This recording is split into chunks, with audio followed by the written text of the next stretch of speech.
Hey there, nerds. Jimmy here with Nerd Alert. And as always, my trusty sidekick, James.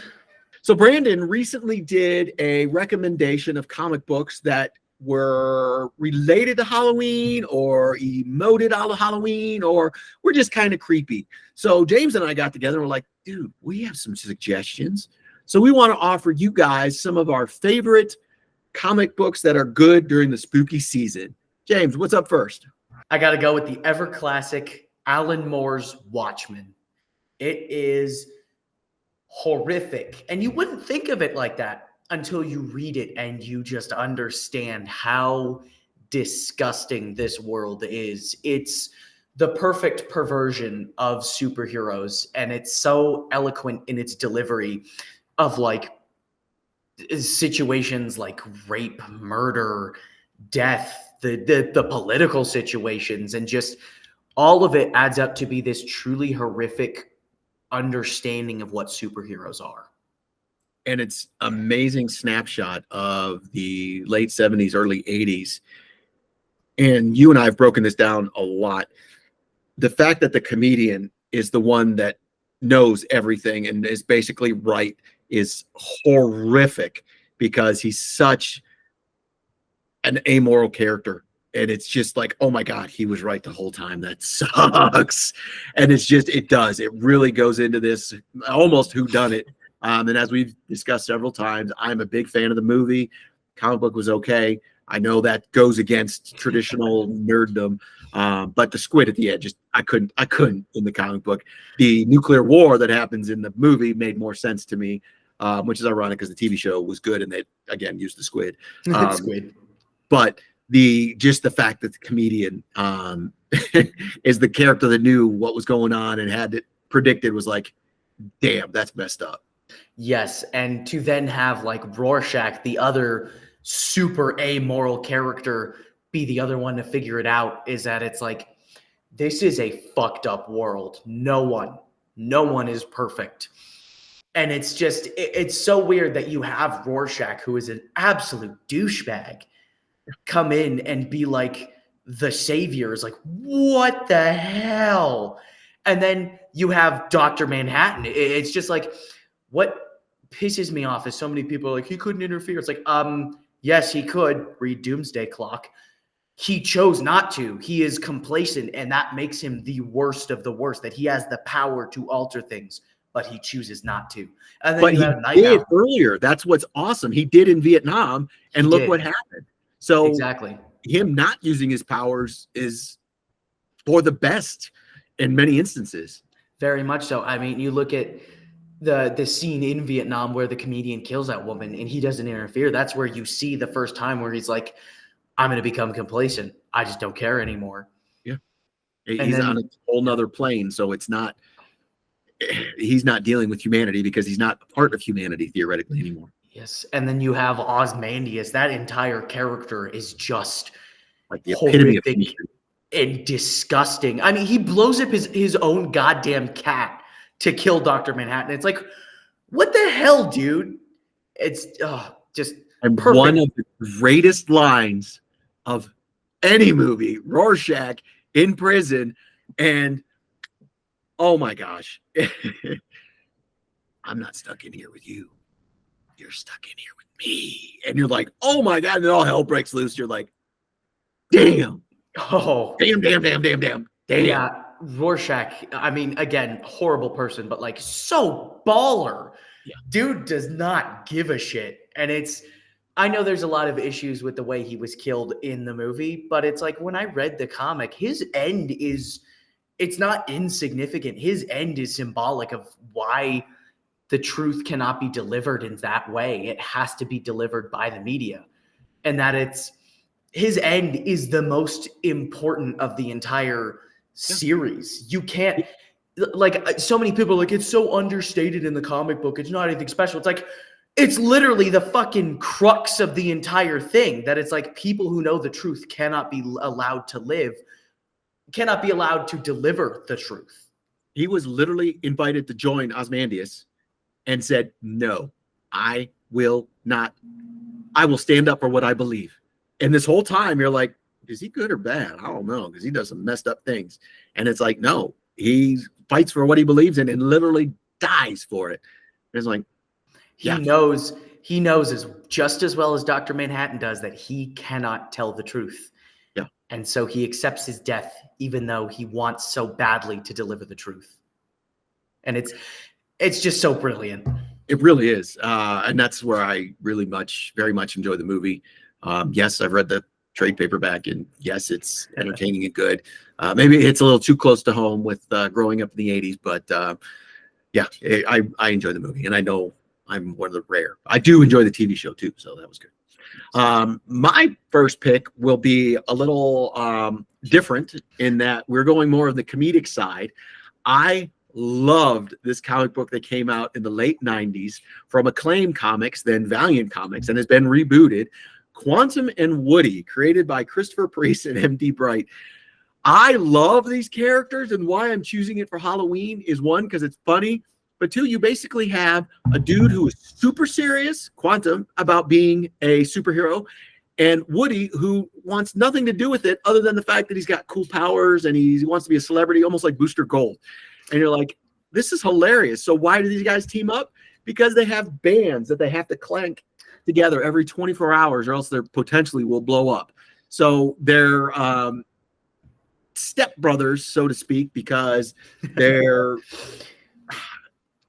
dads, whatever. So they're very, very, very close, almost like brothers. And it depends on whether you go with the original or the reboot on what's what. But they have a history together, and then there was a misunderstanding when one moved away, and then their dads had worked together, and there was whatever mystery behind their deaths, murders. So they come together to try and solve it, and that's where they get connected by these bands, and it is just hilarious. There's the goat, which makes no sense at all. There's points where they accidentally switch bodies. Woody constantly is like, yeah, superhero hidden facility right here, and Quantum has to hide it, whatever. It's just so goofy, so humorous, yet the action is great. James Asmus brought it back for the new, I guess it was like 10 years ago, Valiant Comics, but that was also entertaining. But I highly recommend check out the original run of Quantum and Woody. It's just goofy fun. Did we just become best friends? It kind of is like that, like the Step Brothers with the auspices of having superpowers. I'm very excited to finally get to read that, because I've always been intrigued by that concept of where you have two pseudo morons. One's very serious, one's very goofy, and now they have superpowers, and it's like, oh God, uh-oh. Well, it's funny because Quantum is like this scientist, like he's really smart, and Woody's like this jock who just wants to have fun. So they grew up together and had, a lot of great friendships and stuff. Now that they kind of have this animosity, it's like, it's such a well-told storyline. I wish it had continued. I know Valiant ran into a lot of problems, but yeah, Quantum and Woody. I don't remember how many issues it went. I know I've got all but one. You can't touch it because they're classics, but they're, it's good stuff. Good stuff. What's next for you? Ooh, I gotta go with personally my favorite Batman storyline ever, The Dark Knight Returns. Chills when I read it the first time. It's Frank Miller, which his art is so fucking good, but you have this just brilliant storyline that, like, I think it's considered its own separate universe now, but it's like proto Batman Beyond, where you have this far-flung future where Bruce is like 50 or something, and it's just Gotham and the world has gone to shit. You have these punk gangs going around killing everybody, and it's weird because it's very similar to Akira in that way, in that Tokyo has become this mess of a place, and there's all these gangs and religious groups and everybody trying to take power of the city because the government can't do anything. And so you have that now in Gotham, where it's just all hell breaks loose. And one night, Bruce Wayne is just walking the streets, and he's like, I'm Batman. I want to be Batman again. And he's fucking 50. But he goes out and he just beats the shit out of people as he's 50. And it's so different because he no longer adheres to his no-kill rule. He is just out destroying and breaking skulls. And the moment where he's like, I miss this, I'm Batman again. It's like, Mr. Wayne, little crazy, eh? And it's so brilliantly written because it is scarily accurate in the modern era. Just the different groups, not just gangs, but like religious groups, political groups, weirdos trying to vie for power in our system. It's just it cuts so deep to the modern era, and so much of it is so well written. Also, I hate the whole Batman can beat Superman with prep time, but this is one of the few times where I'm like, okay, I'll give it to you. Batman can kick Superman's ass. I think that's one of the nice things about this book. And you have to put it in context that when it came out, it was one of the first, especially Frank Miller at the height of his brutality, so to speak, like The Dark Knight. This really went dark. Like we really hadn't seen this version of Bruce Wayne and this version of Batman. And to that end, this version of Robin. You and I have talked about this before. Like they introduced a female Robin, which had never been done. Up to this point, we'd had Dick and Jason Todd. So having a female version was like, that's interesting. Okay. But then the brutality, and she is us. Like, you can't do that. And he's like, I have done this for years. Nothing went right. All hell broke loose. So I'm going to change the way I do it, and I'm going to be brutal. And you're like, damn. Now, unfortunately, he did follow up with a sequel that sucked. I have no idea what he was doing with that, other than he probably got a lot of money. And yeah, it was not good. But the original, I totally agree. A great, great different look at Batman. Yes, very much so. All right. What do you have for your second pick? One of my favorite characters of all time, I'm going to go with Daredevil. It's the Kevin Smith run called Guardian Devil.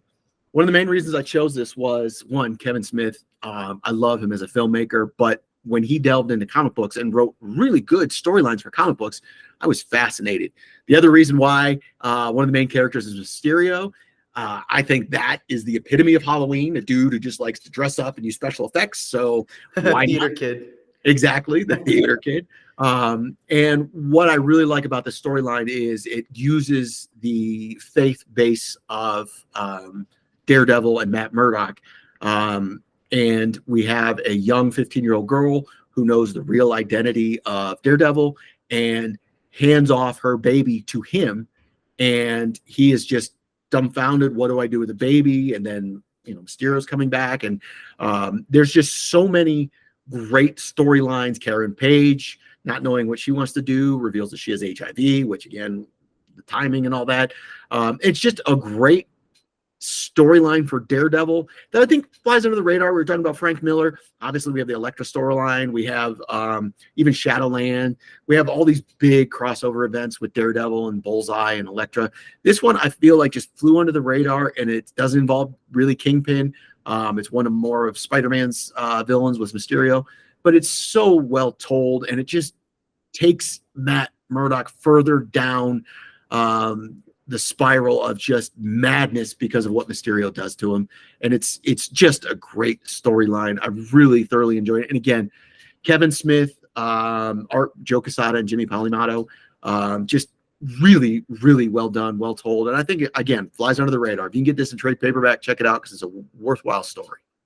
Very much so. I completely agree with that. Anything that deals with like the morality of Daredevil, it's perfect because that's Daredevil. It's a character you can mess with the morality. You can take him and put him in this situation where he's being tested, and it will always be done correctly. Well, almost always be done correctly. There's going to be someone who will screw it up. That's inevitable. I mean, look at Spider-Man. Jesus. Well, that's where I think the street level superheroes at times are just a little more interesting because they're more like us. So I could never be Iron Man. I could never be Captain America or Thor, but theoretically, I can be in Hell's Kitchen, blind and a lawyer by day, and be Daredevil. At least I wish. Anyway, what's your next? All right, for my top pick, I'm going to go with the 2016 run of Moon Knight. Just absolutely brilliant writing. This was what got me to fall in love with Moon Knight, is the deep psychological aspect of this character who's confirmed clinically insane. And it's not about him fighting somebody else. It's about him fighting Khonshu, because for the longest time, Khonshu could just take control whenever he wanted and do whatever he wanted. And Mark would be like, well, shit, can't do anything. So now you have this brilliantly psychological storyline about Mark being pitted against his alternate identities, and then them figuring out, wait, shit, Khonshu's the real villain.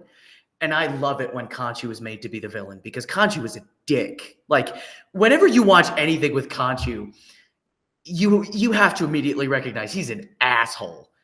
So to then finally have Mark turn around and fight Khonshu is like, oh, so perfect, so incredible.